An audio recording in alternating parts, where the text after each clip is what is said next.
The most important conversation I see now happening, it's prenups. I've learned that no is a complete sentence as well. This building has a 50% chance of fire, and there's no fire escape. Welcome to Tell Me More with Monisha Mahtani, the podcast where we explore the story between the question and the transformation. I'm Monisha, a nutritionist with over 2 decades of experience, a wellness strategist, and deeply curious about the inner lives behind the outer success. This episode is sponsored by GN Law, a team of solicitors dedicated to protecting dignity and justice in complex family cases. I'm especially grateful for their expertise and compassion in guiding women through some of the toughest chapters of life. You can learn more at gnlaw.co.uk, and you can find their link below. Today's conversation is close to my heart.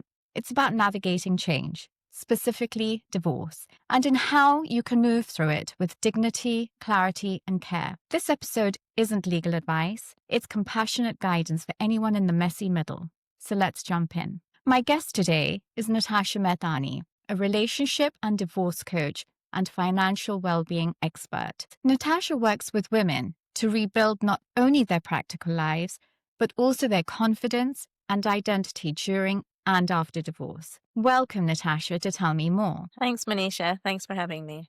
It's so lovely to have you here today with us. So divorce is never just a legal process, is it? It's emotional, social, and financial.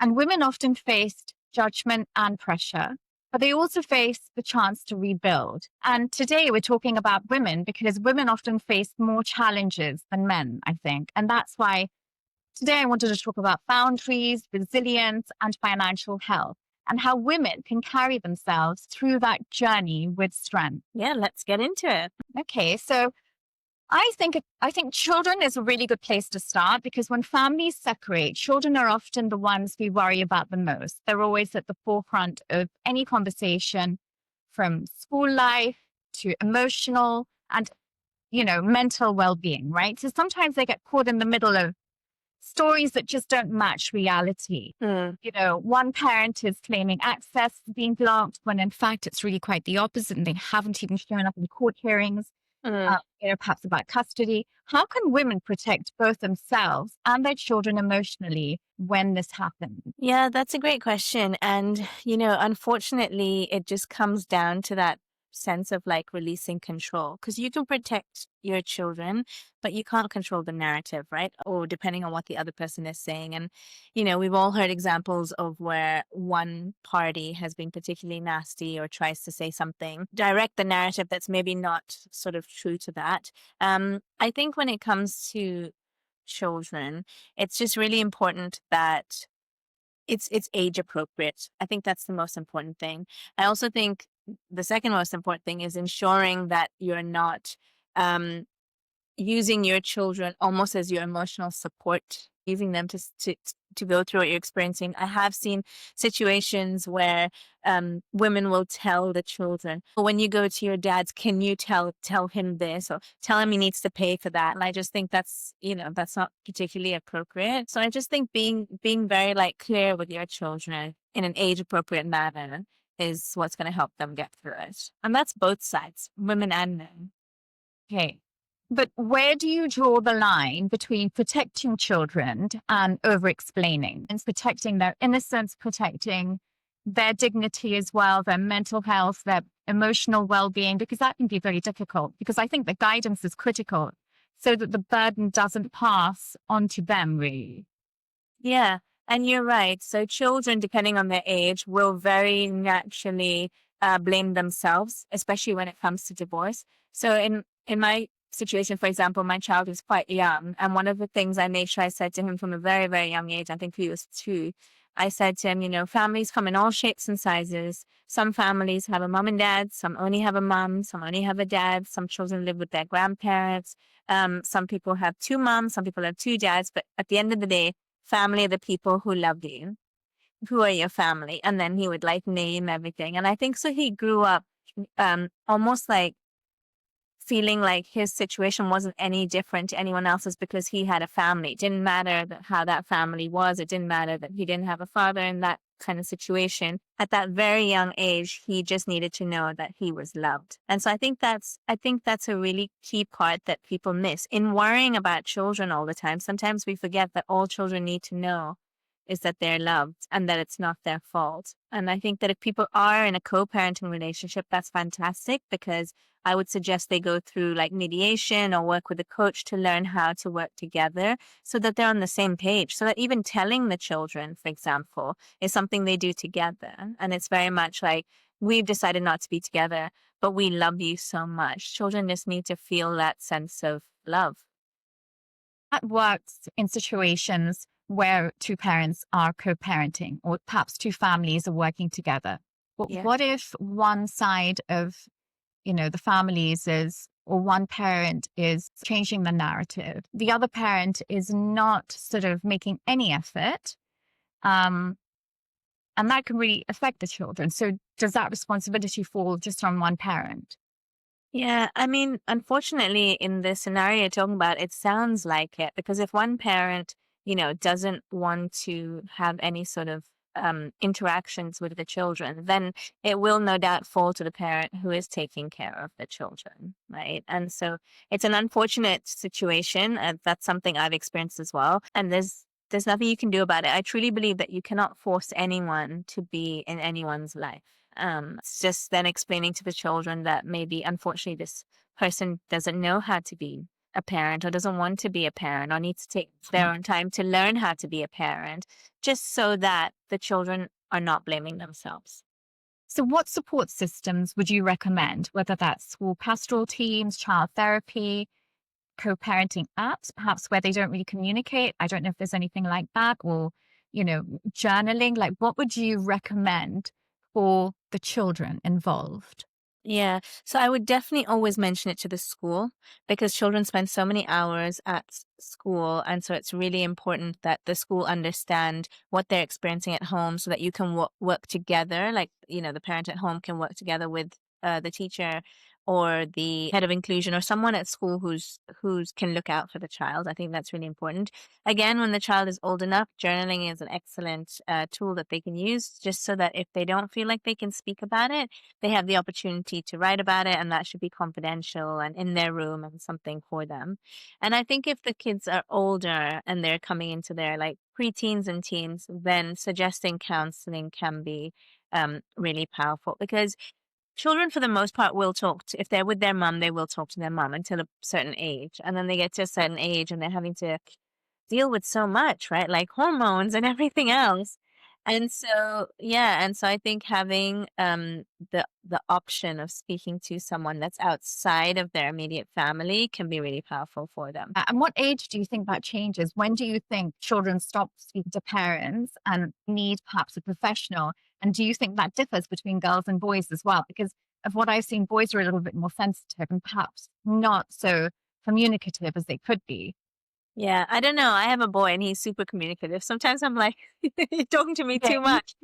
But I just think it's so child dependent. Every child is different. And as a parent, you have to just navigate that and think of like, just have regular check-ins with them, kind of ask them how they're feeling.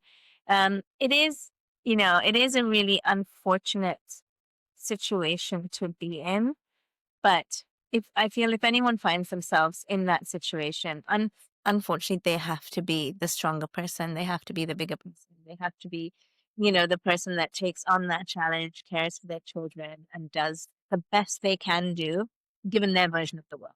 That brings me to something closely related. When the narrative gets twisted in the wider community, and often during divorce, one partner can try to control the situation by spreading stories that aren't true, sometimes to divert attention away from themselves, sometimes maybe it's guilt.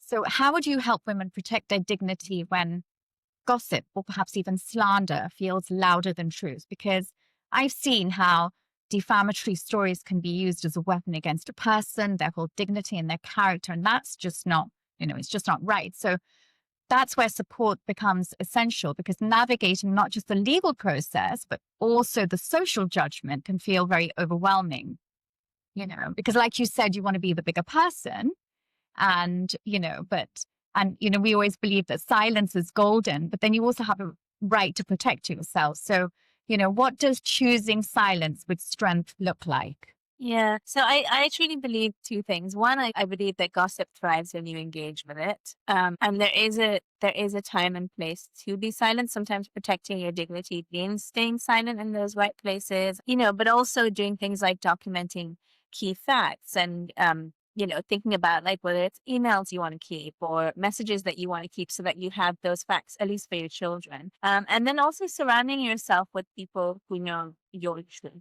So I do think that social proof, as you said, matters too.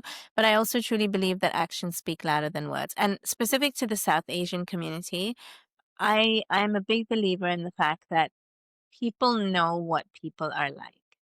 And so the way I see it is someone can, and I've been in that situation where like the other party had lots to say. My kind of approach to it for a good decade was I'm just not going to bother saying anything because I know, like, I sleep pretty well at night. I sleep pretty well at night. Like, I know what I've done or not done. And I think it sounds difficult, but with the right support, and that's why I do what I do. That's why I am a relationship and divorce coach, to be able to support those people, whether it's men or women, through that time so that they have the tools to not allow anything that the other person is saying to them to get under their skin. Because if you respond when you're coming from a place of vulnerability, it's far worse. Whereas if you respond from a place of strength, it's a complete game changer. And people kind of do more, and you might have noticed this, but people do more when they know that it's getting to you, right? They do more, yeah, doing more and saying more. And so building up your strength so that, that dignity comes from you, not from the validation of other people. But do you think that it's better to turn in that situation to a professional, like a counselor or a therapist, to be able to talk to someone about that in a very protected environment that's secure so that you have somewhere to air your grievances, but not where it's spreading to family and friends? Because I think that can be very difficult as well, right? You want to keep yourself whole, you want to keep yourself together, but at the same time, you need to be strong for your children and for yourself. So Yeah. So, yeah, I mean, a therapist, a counselor, a coach, anyone who can hold space for you and be objective, I think is really important. And that's not to say that people shouldn't speak to family. When you initially come out of a situation like that, family and friends are the people that you speak to. But it's really hard for them to be objective, right? And rightly so, because they love you and they want to protect you and they care about you. But at some point when I work with people, I say to them, now we've got to stop talking to people, because sometimes if you're doing a lot better as well, but then you start talking to someone, they can often bring your energy back down. I've definitely seen that again in my own situation where I was actually in a really good place, but I had a friend who would always send me like pictures and say stuff and get angry on my behalf. And I was like, I love you. I love that, like, you care about me enough to be angry for me, but I'm not angry. And I'm in a really good place. Actually, I don't need to see all of this. And she was like, oh, then, and kind of stop sending it. So sometimes I think you have to know when to stop talking to people about it. step back, because for your own mental health and well-being, I think there has to be a point where you say, okay, I'm not going to speak about this anymore. Yeah, exactly. You do it for you, not for anybody else. And Natasha, something I think a lot of women aren't prepared for is that the divorce process often becomes a mirror, sort of like a reflection of the marriage itself. Sometimes when you're getting to the divorce process, you think this is great because now all the terrible stuff, this is where it ends, but it's not the case. When women face this, what should they expect and how can they protect themselves emotionally, especially when those same patterns play out in legal proceedings? Yeah. So again, I would suggest to any woman who's going through the divorce process to get themselves a divorce coach. And I work with a lot of family lawyers, because family lawyers will approach me and say, I don't, like, I want to do the legal stuff. I want to be doing the professional stuff. I don't want them to be talking to me about all the emotional stuff. And also what people don't realize is that divorce coaches charge a lot less per hour than a family lawyer does, right? But at the minute that you're speaking to a family lawyer, they are billing you for it. So a divorce coach that can work alongside your family lawyer and check in with them will give you the emotional strength that you need to go through it, while the family lawyer gives you the professional strength that you need when you're showing up in court. I think also the other thing is a lot of people don't realize that you can do a lot of it on your own. So especially in the UK, for example, yes, you might want a lawyer initially to help with like your Form E and to get some of the paperwork done. But after that, you can actually do the whole process yourself. And I think a lot of people don't know that. Yeah. And I think that's when you would come in and you would show them how to, would you? No, I wouldn't show them how to. I mean, I've done it and I have helped people with it, but no, I wouldn't show them how to. I would just be their emotional support. But the legal side of things, they would have to do themselves. There's a lot of support within the courts, in the courts down in Holborn, that you can get that can help you so that if you don't want to go down the lawyer route. Okay. Okay, that's interesting to know. Thank you. So we've touched on how to protect yourself from the outside noise, but then there's Mhm. also more personal side, right? Boundaries. So Yeah. the women going through divorce, they often find themselves drained by family, friends, people knowing perhaps they're distracted and in a vulnerable situation and obviously very overwhelmed. Well, they ask you for your time, energy, money right at the moment when you probably have the least to give. So how do you think women can protect themselves? Why can't they just say no with dignity? Why do they have to explain themselves? There's a lot of, justification. Yeah. So the short answer is they don't. They don't have to explain themselves, but I think many women have been so conditioned and socialized really to prioritize others' needs over their own, right? So right from a young age, they've been told, oh, just do that thing or just do this thing. It's okay. Respect your elders. Like you're told so many things. And so you kind of develop this belief that your sense of self and a sense of self-worth is linked to how much you're able to do for other people and how much you're able to give to other people. And I think that anyone who's going through something like this, I always say to people, start small. Don't look at it as I'm suddenly going to turn around and say, I'm not doing this and I'm not doing anything. Just start small. Say no to something minor and notice the relief that it brings you. And then you start practicing. You say no to one thing and you realize the world doesn't end, and everyone's still talking to you and it's okay. And you feel the relief. Like tap into your body and see how you feel when you say no. And the more you do it, it's like a muscle. The more you do it, the easier it gets. And I always say to people, frame your boundaries as not as rejection of the other person, but as self-respect to you, right? So you're actually putting boundaries in place because you want to keep a relationship with the person. Because if you didn't, it'd be very easy to just, tell them off or say no, whatever.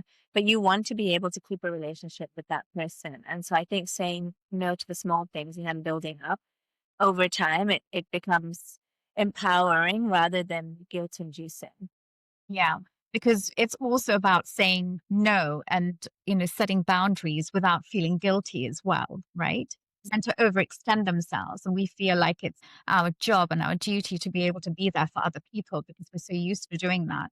I've learned that no is a complete sentence as well because we often over-explain. And I think to say no, that's enough. And it's a survival skill almost, in every area of life. Yeah, exactly. And just as you said, like women are doing it, they're very aware that they're doing it. So the only person who can change it is the woman herself, right? Right. And do you have any other sort of simple boundary setting phrases that women can use other than just no or no thank you? Yeah, loads. So if it's, doing something socially or whatever, I always try and start it with something positive. So I will say something like, thanks so much for thinking of me. Unfortunately, I can't make that. And so you're not just saying, sorry, I can't make it, because then the person's left feeling like, oh, but why? And they want an answer. But when you kind of, give the person that positive and sort of credit them, be like, oh, thanks for thinking of me, they feel good about themselves, right? So there's lots of ways that you can put boundaries in place that make the other person feel good. And then you kind of respectfully deliver your no. Protect yourself at the same time, your energy and time. Exactly. I think that's that's the crux of it. To me, protecting your energy, and for me, protecting my energy is my number one priority in life. Like, I will do everything to protect my energy, whether that's from people, from the news, whatever it is. I think that that's essentially at the heart of what so many women need to learn how to do, protect their energy. Absolutely. So, boundaries is one part, but resilience is, another, right? So what's the difference between surviving a divorce and truly rebuilding after one? How would you guide women from just coping into thriving again? Yeah, so I told someone who got divorced recently, actually, she's a friend, and I said to her, if there's one thing I could tell you now, being like 12 years ahead of where you are in this journey, is to do everything you can in those first 2 years to heal. Whether that's engaging with a coach, doing some energy work, seeing someone who does Reiki, like seeing a pranic healer, like whatever it is, do everything you can to start shifting your energy away from that, because it's so easy to get caught in that kind of negative downward spiral. The lower you go, the harder it is to come out of it. So I would say start as soon as we can to get on that healing journey, post divorce. Because for me, divorce isn't just an ending, it's the start of the most authentic chapter of a woman's life, right? So the process is messy, but it can also be very clarifying. So you learn a lot about yourself, you learn a lot about others. And I think where you put your time and energy moving forward is very important. So, Natasha, divorce isn't just emotional, right? It's financial too. And I think many women don't realize that financial health is just as important as emotional health. It's about security, confidence, and independence. So, how do you help women rebuild their financial well being during and after divorce? Yeah, that's a great question, because in my experience, the number one reason that women don't leave some really dire situations is simply because of money. So I talk about this a lot on my Instagram, and I try and say to women, it's even if you don't think you're ever going to get divorced, even if you're in a very loving relationship, just become financially literate. You don't need to be, out earning your husband. You don't need to be managing the entire household, but you just need to be financially literate. And for women who are in the process of thinking, I might want to get divorced, the thing I will always say to them when they come and have calls with me is get your ducks in a row first. Like, don't get emotional about it and say, I'm just going to leave and we'll worry about the money later. Or another thing I hear from lots of women is, it's okay, I will manage it myself. And I'm like, but you don't need to. How are you going to do it? I think it's very easy to think I can do it because you're so frustrated in that moment that you just want to come out of it. But the reality of it is completely different, especially as children get older. And so I'm like, get your ducks in a row, figure out what the assets are. It also depends on how long you've been married for, right? But I think it's really, really important to understand money, to not be afraid to ask about money, because again, and every country is different. But what I find, having been married in the East, it's very easy to hide behind company accounts. It's a lot harder to do that in the West. But in the East, it's very easy. And I think that um, when people are able to do that, you will come out of it. And if you are filing for divorce, it will not look like the person has a lot to give you. And so I think if you're in a situation like that, it's really important to just figure out what really is there. Not so much for yourself, but for your children if you have them. I think that's a really important piece. So you think that women should start becoming financially literate, and at what age? Because I think that some of us just aren't taught that, this is something you should be doing from a young age. And I think it's very important now looking back because, I was told that, I'd be taken care of and that it was it was very important to be a good mother and a good, homemaker. But that's really not the case, is that you do have to be very financially literate. Yeah, you do. You do have to, because you just don't know what's coming around the corner. And look, it might not just be divorce, right? It could be death. Like, if your partner passes and you don't understand anything, how are you meant to then, step into any sort of thing and take care of your children, or take care, you just don't know what's coming around the corner. So whatever it is, I think it's really important. And there's no age is too young. I mean, I have a 13-year-old and he's been investing since last year, right? Because it's something I wanted to teach him so that he could, so that he always had the power to make his money work for him. And so I don't think And I think it's the same should go for girls. I happen to have a boy, but if I had a daughter, I would do exactly the same. Okay. So I wanted to ask you, sometimes women finally secure a financial order from the court, but then face the shock of it not being honored because perhaps of the type of partner that you have and that you're dealing with, and perhaps the court order takes time. So how can women protect their sense of financial health and well-being in that situation when a legal judgment and lived reality don't match? Because having strategies to bridge that gap, I think, is very important. Yeah. Yeah. And exactly. And I think that's where sort of being financially literate comes in, right? Financial health as such starts with awareness and confidence. And women need to be able to understand money, understand their cash flow, understand what they need, set budgets for themselves, figure out how they're going to work. Unfortunately, you cannot, if I like I said right at the beginning, you cannot control what the other person does, whether that's what they say or what they do. And so if you're taking on the responsibility of leaving a situation, it's unfortunate to say, but you just have to be able to take care of that if the other person decides that that's not something they're going to do.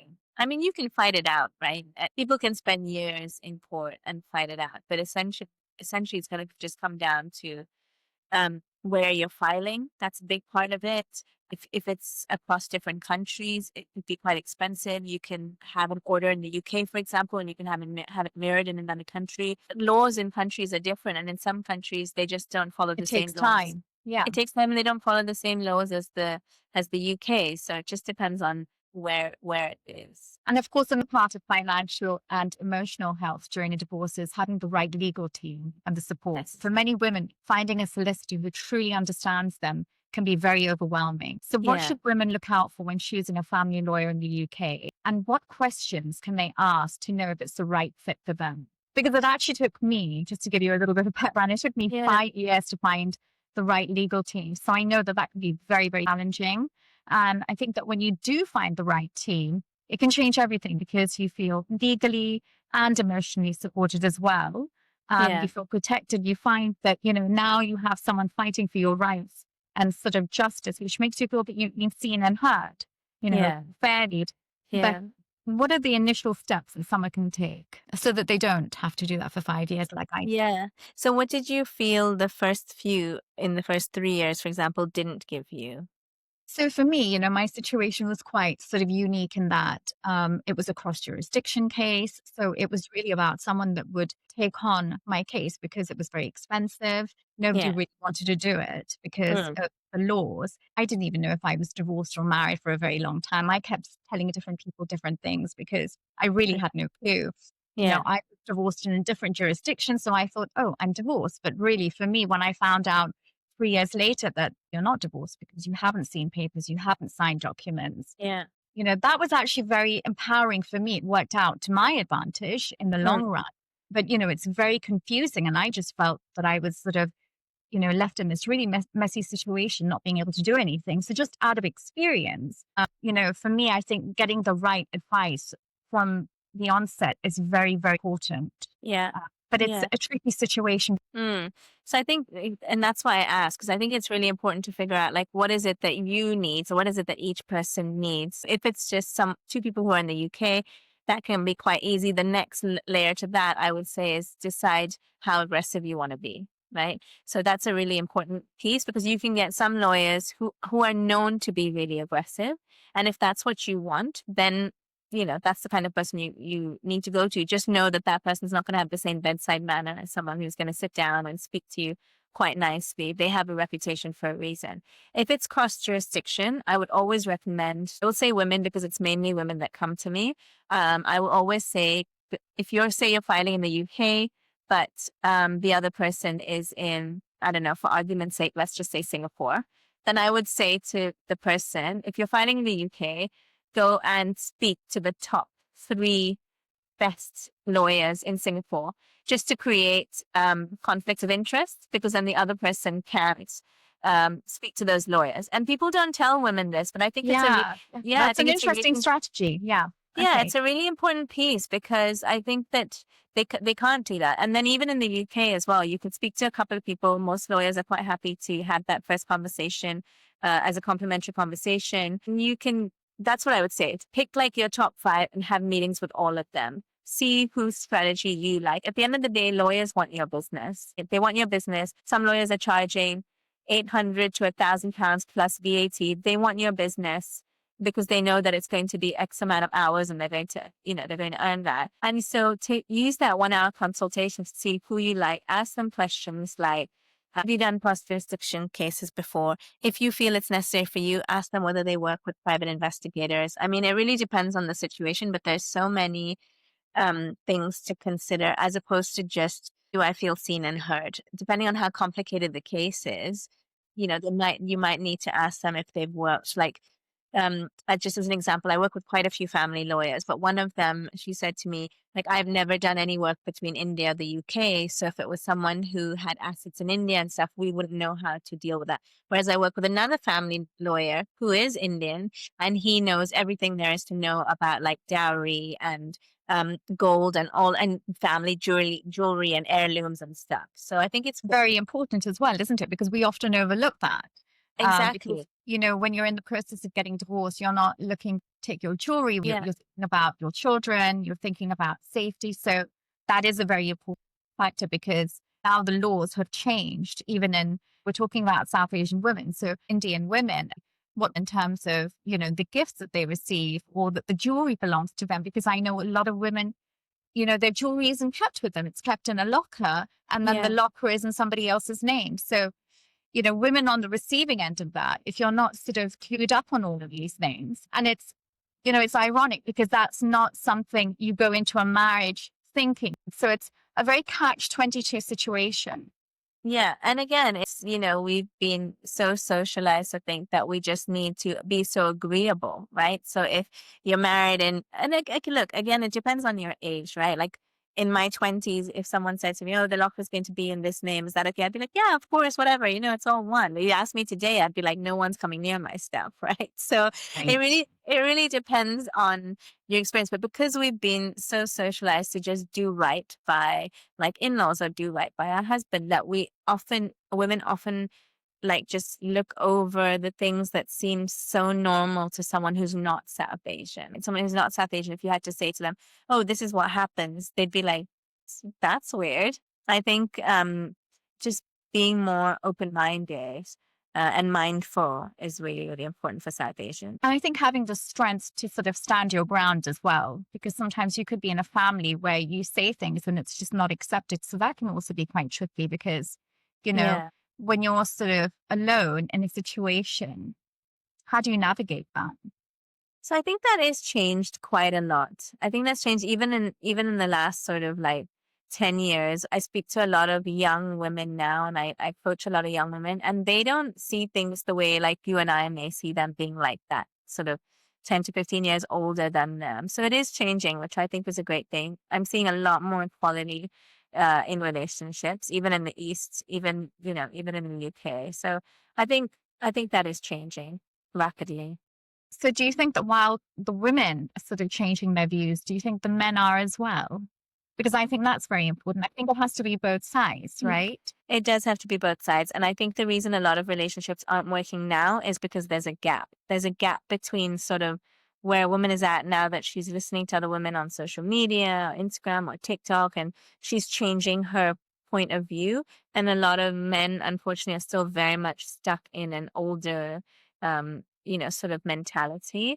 I think open conversations are really, really important. The most important conversation I see now happening is not so much like, oh, what are you giving and what are you not giving or what's going on? It's prenups, right? I speak to people, and I remember doing a podcast with someone a couple of months ago, and she was like, oh no, but I'm hoping I find someone I absolutely love, and we have open relationships about money, and so I'm not for prenups.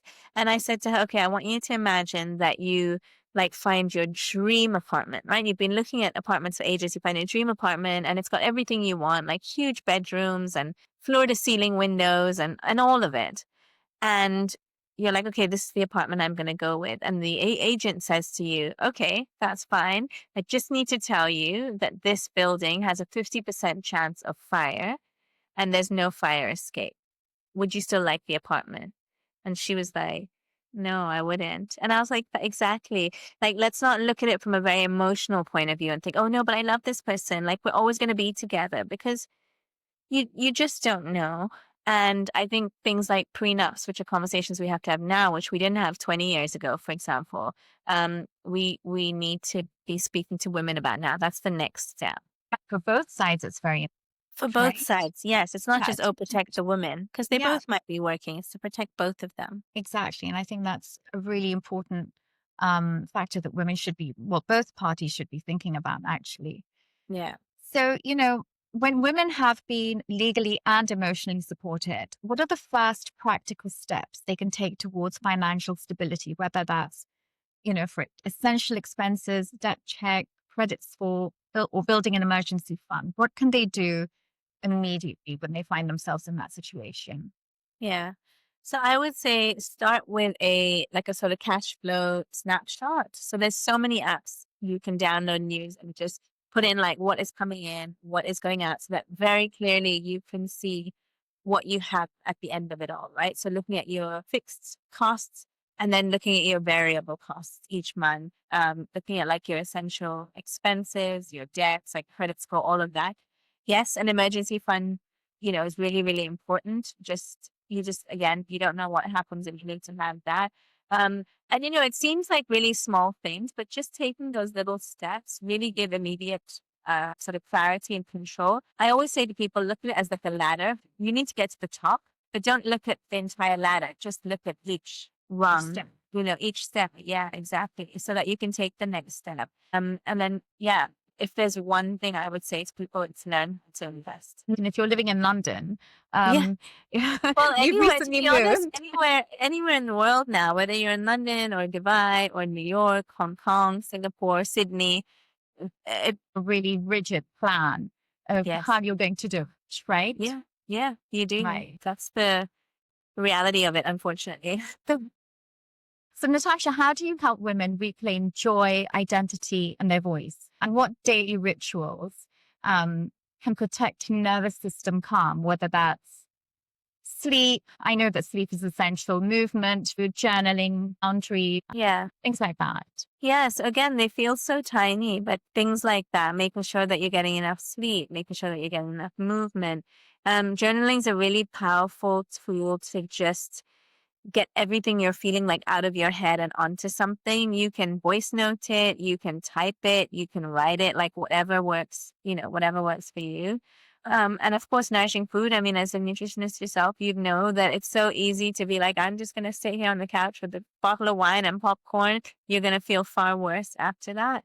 That's something I didn't do, luckily. I think and that's not to say like don't have those moments. Of course, like we don't want to have toxic positivity. Like we don't want to say you can't have those moments where you are in your pajamas on the couch with like a tub of ice cream or whatever.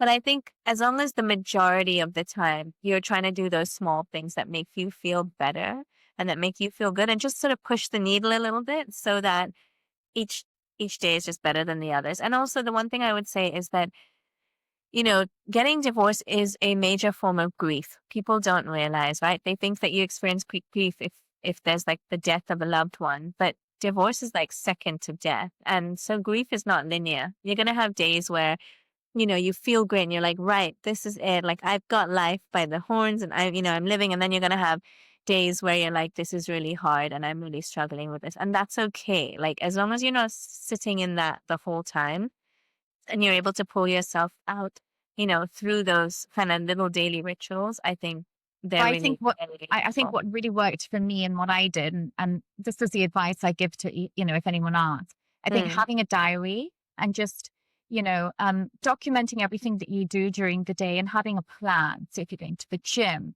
if you're going to the supermarket, if you're cooking, if you're meeting friends, just feel as if you're doing something positive. yeah, Even if it's tiny steps. yeah. Taking those tiny steps is so important, and I think over a period of time that will just build up, and, having the confidence to just change your life and, do the things you enjoy, whether that's theater, Mm, traveling, it could be anything really, but, yeah. even going for Sometimes a it's walk. just go and get your nails done, right? Feel good about Exactly. yourself. Go and get your hair done. And also there's one other thing I would add, which I think seems really, it's thrown around a lot and it seems really simple, but it's actually really powerful. And that's having a sort of practice of gratitude. And so even if it's something you end your, you end your day with, or you begin your day with, whatever it is, just taking time in your day. You can do it in the middle of the day, set an alarm for 2 o'clock and just say, what are you grateful for? And literally say it, like say it out loud. I'm really grateful for it. And on days that you feel like, oh, it's a really hard day, just be grateful you're alive, be grateful for your breath, be grateful for the food on your plate, like the really simple things. But I think practicing gratitude is often overlooked and really, really important. What does a gentle year by year strategy or a rebuild actually look like? And, Yeah. when your clients look back years from now, what do you hope that they remember about the way they've carried themselves forwards through this process? Yeah. I think it's so subjective, right? It's different to everyone. Some people need a couple of years before they're able to talk about it, before they're able to, essentially deal with it and heal from it. I think healing is, quite incremental. You have to like do it in like bits and bits. But I think that I would hope that anyone can look back and feel proud of themselves for going through that journey. It's not easy. You leave for a reason. The relationship broke down for a reason. I also think it's really important to, even if you cannot look towards the future with hope, to just not live in the past. So try and live in the present as much as possible. Every time you talk about your story to someone, you're literally just regurgitating your past. It doesn't exist anymore. The more you talk about it, the more you're like signaling to your body that something is hurting you, and then your body feels it. And then, manifesting your body is different in different ways. And so I think just being really mindful of how much you indulge in talking about what happened is really, really important. I agree. And I also think even with therapy, there has to come a point where you say, I'm done, enough is enough, and just move forward. That's why, I prefer coaching to therapy. I think therapy definitely has its place. There's no doubt about that, especially for bigger traumas and stuff like that. But one of the things I've found with not all my clients, but some of my clients who've done therapy and then come to coaching and feel like they feel a lot better, a lot quicker, is because coaching is very forward facing. Like, yes, you will talk about your story once and you will, reflect back, but it's very much like, okay, this is where I am. How can I move forward to live the life that I want to live, as opposed to how can I unpack what happened and try and find closure and look to it and find the mistakes and all of that. You're just regurgitating the entire thing over and I over. think very important point. Closure, sometimes you have to give yourself closures. And I think that's something that a lot of people don't realize, Yeah, you can give it to yourself. You do not need the other person to give it to you. And when it comes to dating, how can someone approach that from a place of self-respect rather than sort of being pressurized to start dating again? Yeah. So I think that date when you're ready. Everyone should date when they're ready. The people around you who love you want you to be happy. And I think, at least for me, and this comes back to the boundaries, if someone tries to say to me, and look, this is 12 or 30, 13 years on, this wasn't at the beginning. But if someone tries to say to me, like, oh, it'd be great if you met someone or found someone, I am very quick to be like, I absolutely love my life. Like, I am so happy. And I think that it stops people in their tracks, because it's almost like they're expecting you to be unhappy unless you're with someone. And I think just reiterating how happy you are. People are always happy for the happy person, and everyone wants to be around the happy person. So I think work on yourself, be happy, and when you're ready to date, then go out there. Don't feel pressurized by anyone. Okay, so we're coming to a section that I absolutely love. It's a quick fire round. Tell me All more. right. Okay. So, one boundary sentence every woman should learn. Thank you so much for thinking of me. I can't do that right now. So, a money habit that changes everything. Invest. Learn how to invest. Okay, so a self-soothing ritual that works in 2 minutes. So I would say put your right hand on your heart, put your left hand on your belly, take a really deep breath, and then massage your heart. What you're doing there is you're activating your vagus nerve, which is the nerve that runs from the top of your body to the bottom, and it takes you out of fight or flight. So if you're in that moment and you're feeling really overwhelmed or really panicked, it's most likely because your mind is thinking about something in the past. Now your body has gone there and you need to take your body out of fight or flight. And it's such an easy way to self-soothe. Okay, great. And I think also just deep breathing, the 4 breaths in and the 6 breaths out, That's good. right? Yeah. When Yes. you're feeling very overwhelmed, if you have anxiety, I think that can really help as well. Yeah. Our breath is incredible. So, a red flag you wish more people recognized sooner. Gosh, there's so many. Yeah, there are.